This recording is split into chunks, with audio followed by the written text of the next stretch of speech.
Welcome friends, स्वागत है आप सभी का हमारे YouTube channel study with smartness में।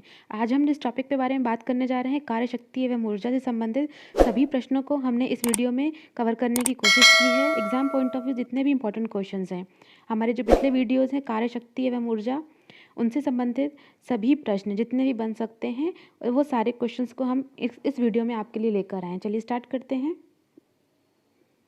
चलिए थोड़ा सा यहाँ पर शक्ति के बारे में कुछ चीज़ें जान लेते हैं। कार्य करने की दर को हम शक्ति कहते हैं। कार्य करने की दर को हम शक्ति कहते हैं या पावर कहते हैं। कोई व्यक्ति यदि टी समय में W कार्य करता है तो उस व्यक्ति की शक्ति का मान निम्नलिखित होगा। शक्ति बराबर W/T या फिर कार्य बटे में समय। अतः कार्य व समय के अनुपात को हम शक्ति कहते हैं। कार्य एवं समय के अनुपात को हम शक्ति कहते हैं। शक्ति का जो ऐसा ही मात्रक है वो वाट अथवा जूल प्रति सेकंड होता है। जूल प्रति सेकंड कैसे? क्योंकि जो शक्ति है वो समय और कार्य का अनुपात होता है, इसलिए कार्य के लिए जूल प्रति समय, यही इसका मात्रक है। आगे देखते हैं, किसी मशीन द्वारा स्थानांतरित की गई गति शक्ति को हम हॉर्स पावर अर्थात अश्वशक्ति के रूप में व्यक्त करते हैं। तो ये इंपॉर्टेंट है दोस्तों एग्जाम के लिए। एक अश्वशक्ति बराबर 746 वाट होता है। ये हर जगह कई जगह पूछा जाता है एग्जाम में, इसे अच्छे से नोट डाउन कर लीजिएगा। एक अश्वशक्ति बराबर 746 वाट होता है। पावर्स, इन तीनों टॉपिक से रिलेटेड हम आज कुछ MCQ सॉल्व करने जा रहे हैं। हमारा फर्स्ट क्वेश्चन है, ऊर्जा की वाणिज्यिक इकाई क्या है? हमारा फर्स्ट क्वेश्चन है, ऊर्जा की वाणिज्यिक यानी कमर्शियल यूनिट क्या है? ऑप्शन ए है वाट, ऑप्शन बी है वाट आवर, ऑप्शन सी है किलो वाट आवर या फिर ऑप्शन डी है किलो वाट। जी हाँ दोस्तों, इसका करेक्ट ऑप्शन है option C kilowatt hour. ऊर्जा की वाणिज्यिक इकाई है किलो वाट आवर। चलते हैं हमारे नेक्स्ट क्वेश्चन की ओर। जब कोई वस्तु स्वतंत्र रूप से जमीन पर गिर रही होती है तो उसकी कुल ऊर्जा क्या होती है? ऑप्शन ए है बढ़ती है, ऑप्शन बी है घटती है, ऑप्शन सी स्थिर रहती है या फिर ऑप्शन डी पहले बढ़ती है और फिर घटती है।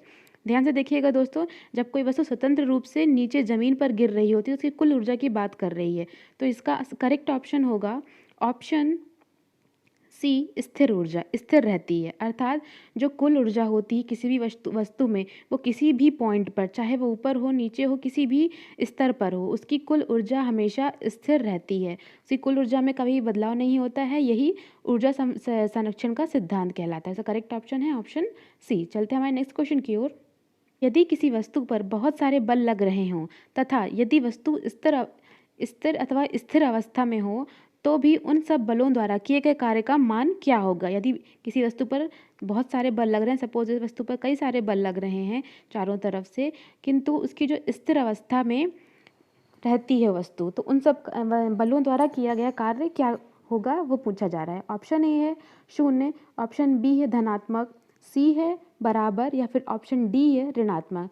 तो इसका करेक्ट ऑप्शन होगा दोस्तों, करेक्ट ऑप्शन होगा 0। जी हाँ, 0 इसका करेक्ट ऑप्शन होगा, क्योंकि चाहे जितने भी बल लग जाएं, यदि वस्तु में विस्थापन नहीं हो रहा है, उसकी स्थिति में परिवर्तन नहीं हो रहा है, तो वहाँ पर कार्य का मान हमेशा 0 माना जाएगा। क्वेश्चन है, यांत्रिक ऊर्जा बराबर होती है। यांत्रिक ऊर्जा के बारे में पूछा जा रहा है कि किसके बराबर होती है। ऑप्शन ए गतिज प्लस स्थितिज ऊर्जा, ऑप्शन बी रासायनिक प्लस प्रकाश ऊर्जा, ऑप्शन सी गतिज प्लस प्रकाश ऊर्जा या फिर ऑप्शन डी ध्वनि प्लस चुंबकीय ऊर्जा। तो करेक्ट ऑप्शन है यांत्रिक ऊर्जा जो होती है वो गतिज प्लस स्थितिज ऊर्जा के योग को हम यांत्रिक ऊर्जा कहते हैं। अच्छे से याद कर लीजिएगा दोस्तों, गतिज प्लस स्थितिज ऊर्जा के योग को हम यांत्रिक ऊर्जा कहते हैं। अब करेक्ट ऑप्शन होगा इसका ऑप्शन ए। निम्न में से परंपरागत ऊर्जा स्रोत क्या है? परंपरागत ऊर्जा स्रोत के बारे में पूछा जा रहा है। ऑप्शन ए है पवन ऊर्जा, ऑप्शन बी है सौर ऊर्जा, सी कोयला, डी बायोमास ऊर्जा। तो इसमें करेक्ट ऑप्शन है ऑप्शन सी कोयला। ऑप्शन सी जो कोयला है वो परंपरागत ऊर्जा के स्रोत में शामिल किया गया है। बाकी जो तीनों चीज़ें हैं, पवन ऊर्जा, सौर ऊर्जा और बायोमास ऊर्जा, ये गैर परंपरागत ऊर्जा के स्रोत माने जाते हैं। तो करेक्ट ऑप्शन है ऑप्शन सी कोयला। हमारा 6 क्वेश्चन है, निम्न में से समुद्री ऊर्जा क्या है? समुद्री ऊर्जा में है ऑप्शन ए समुद्र तापीय ऊर्जा, ऑप्शन बी तरंग ऊर्जा, ऑप्शन सी ज्वारीय ऊर्जा या फिर डी उपरोक्त सभी। तो करेक्ट आंसर है दोस्तों ऑप्शन डी उपरोक्त सभी। अर्थात समुद्री ऊर्जा में समुद्र तापीय ऊर्जा भी होती है, तरंगीय ऊर्जा भी होती है और ज्वारीय ऊर्जा भी होती है। इसका करेक्ट ऑप्शन होगा ऑप्शन डी। नेक्स्ट क्वेश्चन हमारा 7th क्वेश्चन। दोस्तों ध्यान से देखिएगा, इस तरह क्वेश्चन आपको एग्जाम में अक्सर देखने मिलते हैं। इन्हें सॉल्व करना बहुत ही आसान होता है। एक वस्तु का द्रव्यमान आधा तथा वेग दोगुना कर दिया जाए तो उसकी गतिज ऊर्जा का मान पहले की अपेक्षा क्या हो जाता है। ध्यान से देखिएगा दोस्तों, यहाँ पर गतिज ऊर्जा की जो बात की जा रही है, और गतिज ऊर्जा काइनेटिक एनर्जी, जैसा कि हम जानते हैं ये होता है 12mv²।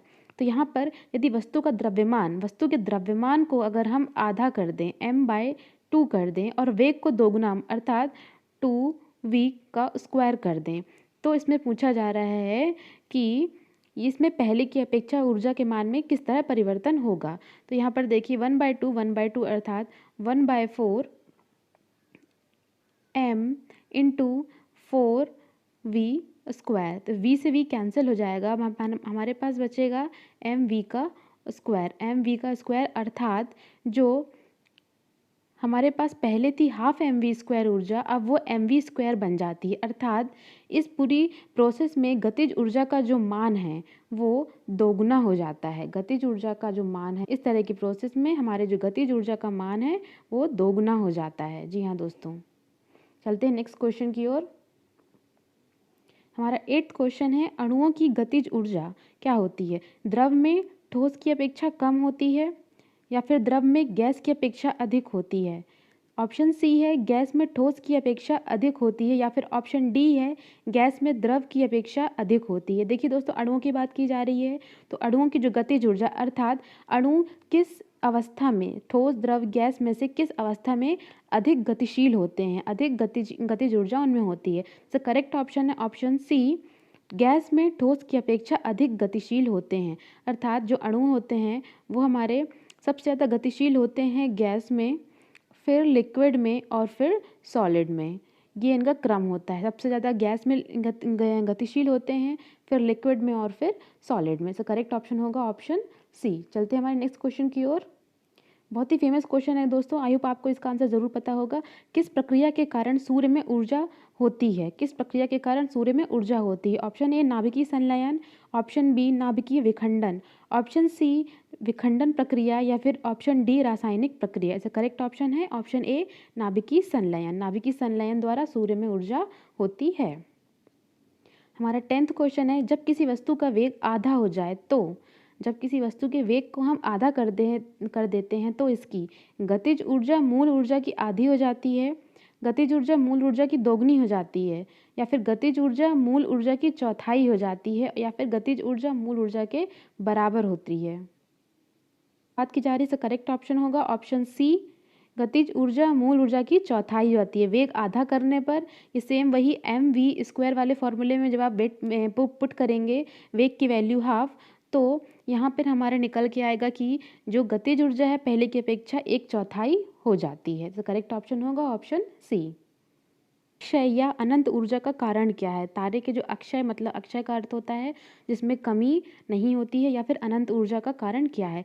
ऑप्शन ए है radioactivity, option B oxygen की अधिकता, या फिर ऑप्शन सी हाइड्रोजन का हीलियम में परिवर्तन, या फिर ऑप्शन डी हीलियम का हाइड्रोजन में परिवर्तन। करेक्ट आंसर है ऑप्शन सी, हाइड्रोजन का हीलियम में परिवर्तन लगातार होता रहता है तारों में, इसलिए उनमें अनंत ऊर्जा या अक्षय ऊर्जा रहती है। करेक्ट ऑप्शन है ऑप्शन सी।